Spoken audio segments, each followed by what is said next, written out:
In today's video, I'm going to teach you how to create a Gantt chart in ClickUp. A Gantt chart is a powerful way to visualize your project timeline, see how tasks overlap, and make sure everything is on track.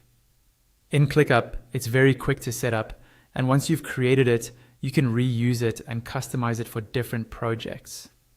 To start, make sure you're in the correct space or folder that contains the tasks you want to display.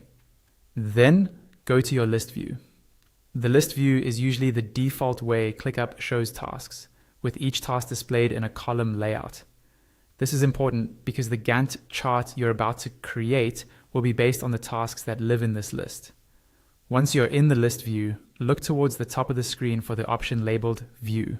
This is where ClickUp lets you switch between different ways of looking at your work, such as Board, Calendar, or Gantt. Click on View to open the menu of available views. From the list of view types, find and click on Gantt. As soon as you select it, ClickUp will generate a Gantt chart based on the tasks in your current list. You'll see a timeline running left to right, usually by days, weeks, or months, and each task will appear as a bar stretching from its start date to its due date. If some tasks don't have dates, they may not appear on the chart. So it's a good idea to make sure your tasks have start and end dates set. Take a moment to scroll through the chart and get familiar with it. You can zoom in or out on the timeline, drag taskbars to adjust dates, and see how tasks line up with each other. This is where you'll really start to understand your project's schedule.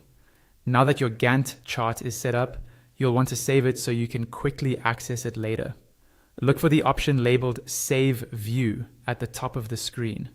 Click on Save View to store this Gantt chart as one of your reusable views in ClickUp. You can usually give it a name, choose who can see it, and decide whether it should be a default view for this list. And that's all you need to create a Gantt chart in ClickUp, starting from your list view, switching to the Gantt view, and then saving it for ongoing use.